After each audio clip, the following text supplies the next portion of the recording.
तो आज अपने इस वीडियो के अंदर पढ़ने वाले हैं स्पर्मेटोजेनेसिस के बारे में। शुक्र जनन क्या होता है इसके बारे में। तो इससे रिलेटेड एक क्वेश्चन इसी के अंदर घुमा के और पूछ लिया जाता है कि फॉर्मेशन ऑफ स्पर्म,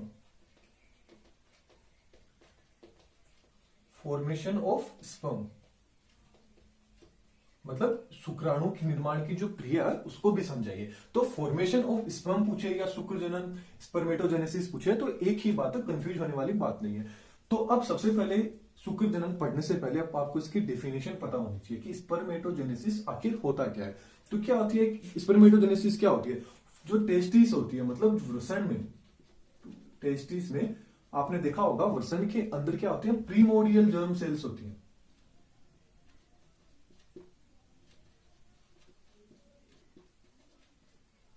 कौन सी होती है? Primordial germ cells. Primordial germ cells होती है जिनको क्या बोलते हैं, आद्य जनन कोशिकाएं। जिनको क्या बोलते हैं, आद्य जनन कोशिकाएं होती हैं। उनके अंदर क्या होता है, उनके द्वारा क्या होता है कि शुक्राणुओं का निर्माण होता है। उनके द्वारा क्या होता है, शुक्राणु का निर्माण होता है, स्पर्म्स का निर्माण होता है। इसी क्रिया को अपन क्या बोल देते हैं, स्पर्मेटोजेनेसिस बोल देते हैं। मतलब वृषण में जो प्रीमोडियल जर्म सेल्स होती है उनके द्वारा किसका निर्माण होता है, शुक्राणुओं का निर्माण होता है, स्पर्म्स का निर्माण होता है, जिस क्रिया को अपन क्या बोल देते हैं, स्पर्मेटोजेनेसिस बोल देते हैं। अब क्या होता है कि एक क्वेश्चन ये भी पूछ लिया जाता है कि शुक्राणु का निर्माण कहां होता है। क्या पूछ लिया जाता है कि जो शुक्र जनन की क्रिया है, स्पर्मेटोजेनेसिस की जो क्रिया होती है वो कहां पे होती है। तो स्पर्मेटोजेनेसिस की जो क्रिया होती है वो वृषण के अंदर होती है, टेस्टिस के अंदर होती है। याद रखना, शुक्र जनन की क्रिया कहां होती है, टेस्टिस के अंदर होती है। अब क्या होता है, जो टेस्टिस है इस टेस्टिस के अंदर भी क्या होगी, जो शुक्र जनन नलिकाएं होंगी। कौन सी होगी, शुक्र जनन नलिकाएं। टेस्टिस के अंदर भी क्या होगी, शुक्र जनन नलिकाएं, जिसको क्या बोलते हैं, सेमिनिफेरस ट्यूबुलस बोलते हैं, मतलब ट्यूब्स बोलते हैं। उनके अंदर क्या होता है कि शुक्राणु होता है, उसके क्या होता है, निर्माण होता है। उनके अंदर क्या होता है, शुक्र जनन नलिकाएं होती है। यहां पे क्या होता है, शुक्राणु का निर्माण होता है। तो पूछ लिया जाए कि शुक्राणुओं का निर्माण कहां होता है, शुक्राणु जनन नलिकाएं है ना, सेमिनिफेरस जो ट्यूब होती है उनके अंदर किसका निर्माण होता है, शुक्राणुओं का क्या होता है, निर्माण होता है। ओके, ये चीज क्लियर होगी। अब ये जो स्पर्मेटोजेनेसिस की क्रिया है ये 3 पदों के अंदर मतलब 3 चरणों के अंदर संपन्न होती है। अब वो 3 चरण कौन कौन से आ जाते हैं? पहला तो आ जाता है गुणन प्रावस्था, गुणन प्रावस्था जिसको क्या बोलते हैं, मल्टीप्लिकेशन फेज बोल देते हैं। सेकंड आ जाता है वृद्धि प्रावस्था, ग्रोथ फेज। सेकंड कौन सा आ जाता है, ग्रोथ फेज। नंबर थर्ड आ जाता है मेच्योर है ना, परिपक्व, परिपक्व प्रावस्था, मेच्योर फेज। दूसरा कौन सा आ जाता है, मेच्योर फेज, परिपक्व प्रावस्था आ जाती है। इन 3 फेज के अंदर, इन 3 चरणों के अंदर जो स्पर्मेटोजेनेसिस की क्रिया होती है ये क्या होती है, पूर्ण होती है। अब इन 3 चरणों को अपन आगे डिटेल में पढ़ेंगे।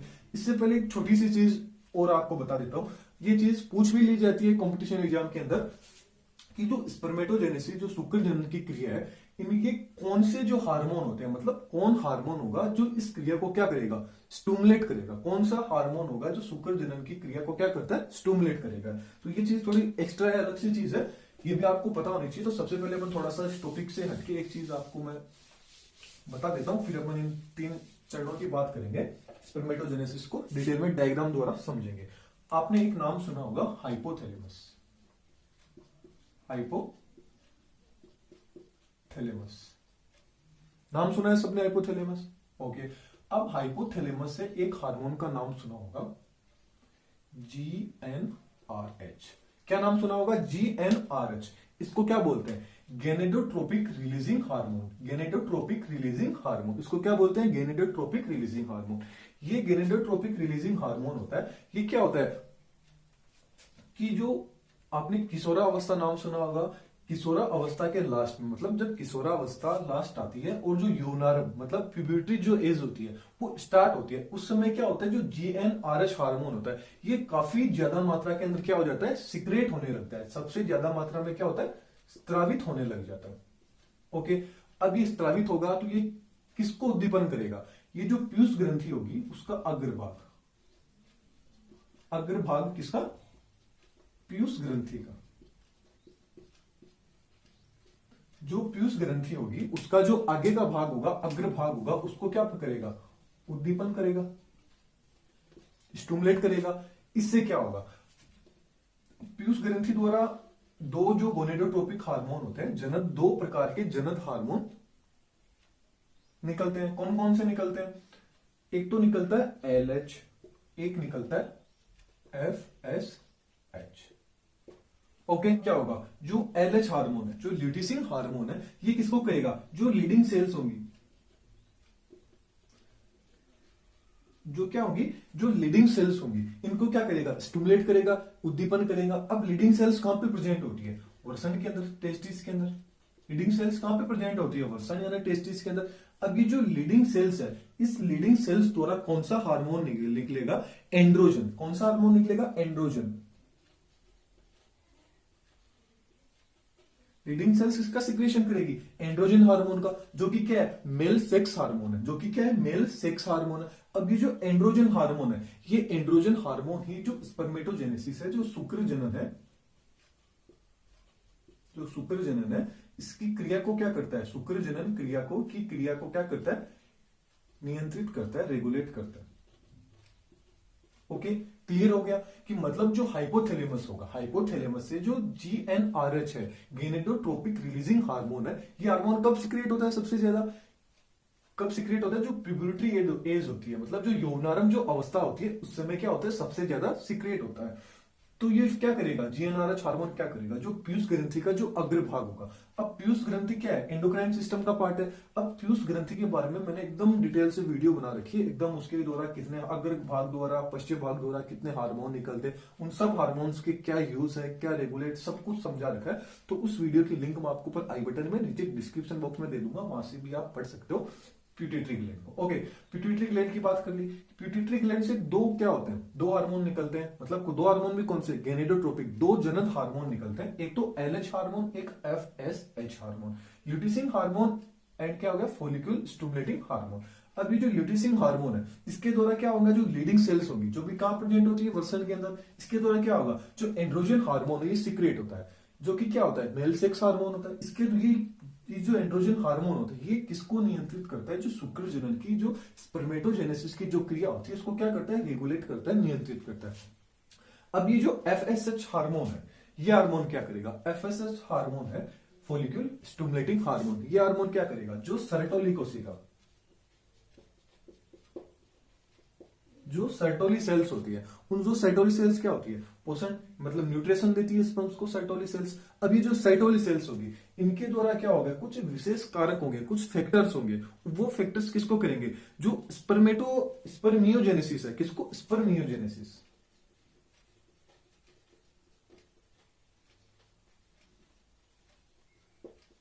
जो स्पर्मियोजेनेसिस की क्रिया होगी, उसको क्या करेंगे, ये नियंत्रित करेंगे, स्पर्मियोजेनेसिस की क्रिया को नियंत्रित करेंगे। स्पर्मियोजेनेसिस क्या होता है, आपने देखा होगा, जो स्पर्मेटिड आगे अपन पढ़ने वाले हैं, शुक्राणु जनन, इसमें क्या होगा, स्पर्मेटिड होंगे, स्पर्मेटिड से जो स्पर्म का निर्माण होता है, उसको क्या बोलते हैं, स्पर्मियोजेनेसिस की क्रिया बोलते हैं। इसको क्या करती है, साइटोली सेल्स के द्वारा कुछ विशेष हार्मोन निकलते हैं, उनके द्वारा क्या होती है, इसको रेगुलेट, कुछ विशेष ऐसे फैक्टर होते हैं जो स्पर्मियोजेनेसिस की क्रिया को क्या करते हैं, रेगुलेट करते हैं। ये अपन अलग से चीज कर ली। अब अपन अपने टॉपिक पे आते हैं। तो अपन ने इसकी डेफिनेशन देखी थी, शुक्र जनन की डेफिनेशन, शुक्राणु जनन होता है, जो शुक्र जनन है, इसकी डेफिनेशन क्या होती है, इसकी डेफिनेशन होती है कि वृषण में आद्य जो जनन कोशिकाएं होती है, मतलब जो प्रीमोडियल जो जर्म सेल्स होती है, उनके द्वारा क्या होता है, शुक्राणु का निर्माण होता है। किसका निर्माण होता है, शुक्राणु का निर्माण होता है। अब जो प्रीमोडियल जर्म सेल्स है, मतलब ये क्या होती है, 2n होती है, त्रिगुणित होती है, क्या होती है, प्रीमोडियल जर्म सेल्स, प्रीमोडियल, जो प्रीमोडियल जर्म सेल्स होती है, जिनको आदि जनन कोशिकाएं या आद्य जर्म सेल्स भी बोल देते हैं, ये क्या होती है, द्विगुणित होती है। अब इनके अंदर क्या होगा, इनके अंदर समसूत्री, स्पर्मेटोजेनेसिस की क्रिया कितने भागों में होती है, 3 भागों में पूर्ण होती है। एक तो कौन सी, गुणन प्रावस्था, एक वृद्धि प्रावस्था, एक परिपक्व। परिपक्व प्रावस्था। इन 3 स्टेप्स के अंदर क्या होगा, शुक्र जनन की क्रिया पूर्ण होगी। ओके, तो ये जो प्रीमोडियल जर्म सेल्स होती है, इनके अंदर क्या होगा, समसूत्री विभाजन होगा। इनके अंदर क्या होगा, समसूत्री डिवीजन होगा। क्या होगा, समसूत्री विभाजन होगा। तो समसूत्री विभाजन का मतलब क्या होगा, गुणसूत्र क्या होंगे, सेम भाग में होंगे। यहां 2n है तो ये भी क्या हो जाएगा, 2n एंड 2n। ये क्या हो गया, समसूत्री विभाजन होगा। अब समसूत्री विभाजन फिर से समसूत्री विभाजन होगा, तो क्या होगा, वापस 2n 2n 2n and 2n। मतलब 2 से 4, 4 से 6, 6 से 8, 8 से 16, ऐसे क्या होगा, समसूत्री विभाजन में चलता रहेगा। तो इस चीज को अपन क्या बोलेंगे, गुणन प्रावस्था, मतलब मल्टीप्लिकेशन, गुणन प्रावस्था। मतलब 1 से कितने बन रहे हैं, 2, 2 से 4, 4 से 6, इसको क्या बोलेंगे, गुणन प्रावस्था बोलेंगे। और इसको क्या बोलेंगे, स्पर्मेटोगोनिया। ये जो प्रोसेस है, इस प्रोसेस को क्या बोलेंगे, स्पर्मेटोगोनिया।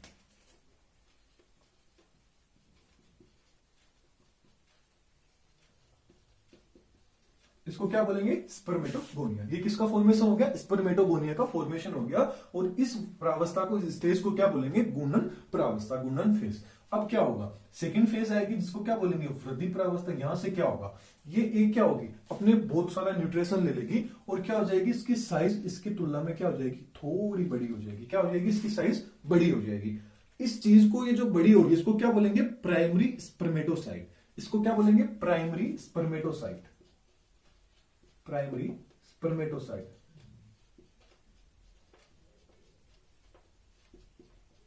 ये क्या होगी, प्राइमरी स्पर्मेटोसाइट हो गया। अब प्राइमरी स्पर्मेटोसाइट ये क्या है, वृद्धि प्रावस्था। ये क्या है, वृद्धि प्रावस्था।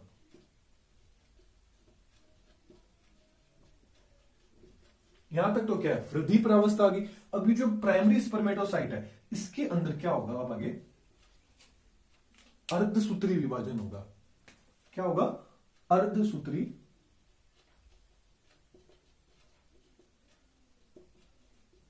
अर्धसूत्री डिवीजन होगा। वो भी कौन सा, पहला अर्धसूत्री विभाजन होगा। पहला अर्धसूत्री विभाजन होगा तो 2n से किसमें हो जाएगी, द्विगुणित से अगुणित हो जाएगी। मतलब n एंड n हो जाएगी, n एंड n होगी। इसको क्या बोलेंगे, प्राथमिक, क्या बोलेंगे, अर्धसूत्री विभाजन फर्स्ट। ये क्या हो गया, प्राइमरी स्पर्मेटोसाइट। अब ये क्या आ गया, सेकेंडरी स्पर्मेटोसाइट।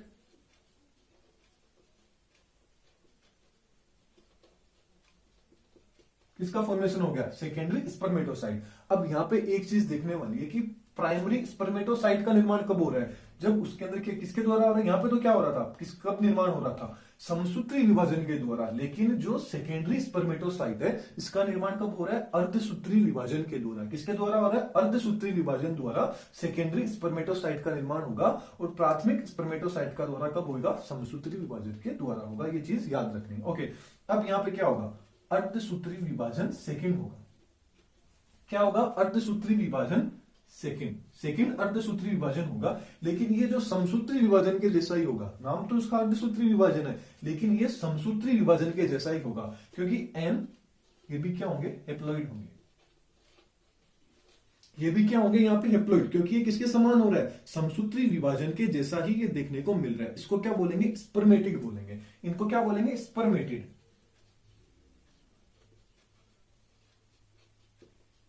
इनको क्या बोलेंगे, स्पर्मेटिड। और ये क्या होते हैं, ये काफी भारी होते हैं। स्पर्मेटिड क्या होंगे, स्पर्मेटिड क्या होंगे, काफी भारी होंगे।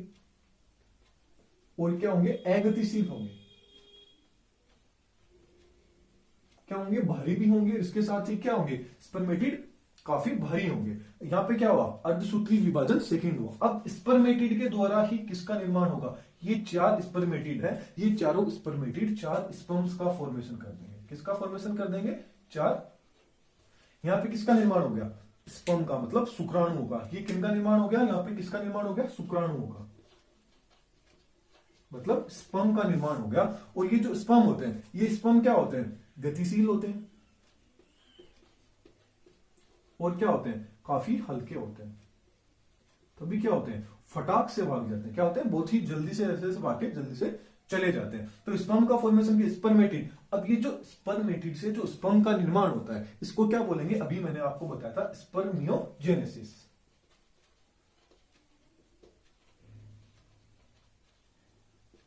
इसी चीज को क्या बोलेंगे, स्पर्मियोजेनेसिस। स्पर्मियोजेनेसिस, स्पर्मेटिड से स्पर्मियोजेनेसिस के द्वारा किसका निर्माण हो रहा है, स्पर्म। मतलब यहाँ पे क्या हो गया, शुक्राणुओं का निर्माण हो गया। और ये जो फेज है, इस फेज को क्या बोलेंगे, परिपक्व प्रावस्था।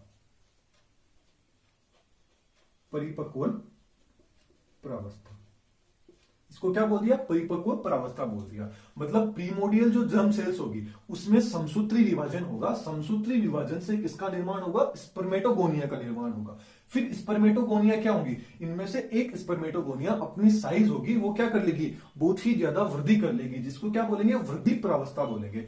और इसको क्या बोलेंगे, प्राइमरी स्पर्मेटोसाइट, मतलब प्राथमिक स्पर्मेटोसाइट बोलेंगे। और प्राथमिक स्पर्मेटोसाइट होगी, ये अर्धसूत्री विभाजन पहले, फर्स्ट अर्धसूत्री विभाजन द्वारा दो सेकेंडरी स्पर्मेटोसाइट का निर्माण कर देगी। किसका, सेकेंडरी स्पर्मेटोसाइट। ये आप छड़ी के रूप में लिखना चाहें तो आप लिख सकते हैं, सेकेंडरी स्पर्मेटोसाइट के द्वारा निर्माण कर देगी। फिर ये जो सेकेंडरी स्पर्मेटोसाइट है, इसके द्वारा क्या होगा, स्पर्मेटिड का निर्माण हो जाएगा। इसमें फिर से सूत्री विभाजन होगा, जिससे क्या होगा, जो किसके समान होगा, समसूत्री है। तो नाम तो अर्धसूत्री विभाजन हो तो अर्धसूत्री का, लेकिन ये समसूत्री विभाजन के समान ही होगा, जिससे क्या होगा, स्पर्मेटिड का निर्माण हो जाएगा।